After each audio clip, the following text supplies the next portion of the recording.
And now, the last word with Rick Casey. Last week's ruling by a three-judge panel in San Antonio that the Texas legislature racially discriminated in drawing 3 congressional districts is being hailed as a major civil rights triumph in some legal quarters. This is a huge victory for voting rights plaintiffs, wrote nationally recognized elections law expert Richard Hasen in his election law blog. He predicted the 2-to-1 decision was unlikely to be overturned by the U.S. Supreme Court because it closely tracks Justice Anthony Kennedy's views of the issues in this area. Kennedy is often the swing vote on the closely divided court. Hasen said the ruling was especially important because it could lead to Texas once again being required to pre-clear redistricting and other election matters with the Justice Department, as was required before the Supreme Court gutted the Voting Rights Act in 2013. This is because Judges Xavier Rodriguez and Orlando Garcia found intentional discrimination in the case. The Justice Department under Attorney General Jeff Sessions is not likely to be much of a watchdog on voting rights matters, but that would likely change if a Democratic president is elected in 2020. The 3 judges who decided the case include 1 Democrat and 2 Republicans. Ironically, the decision may have gone the other way if one of the judges hadn't been punished for joining in an earlier ruling in the case. Here's the backstory. Judge Xavier Rodriguez, a graduate of Harvard University and the University of Texas Law School, was first appointed to the Texas Supreme Court by then-Governor Rick Perry. He lost in the Republican primary, however, when he had to stand for election. He returned briefly to private practice before being appointed to a federal district bench here by President George W. Bush.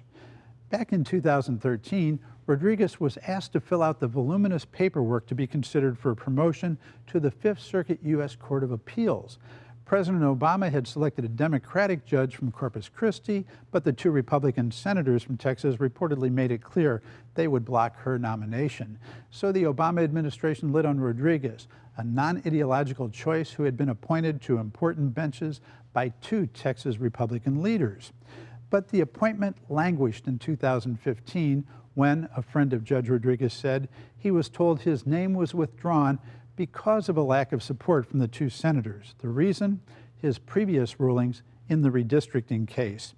Had Rodriguez been elevated to the appellate court, he might well have been replaced with a more conservative Republican on the 3-judge panel hearing the redistricting case.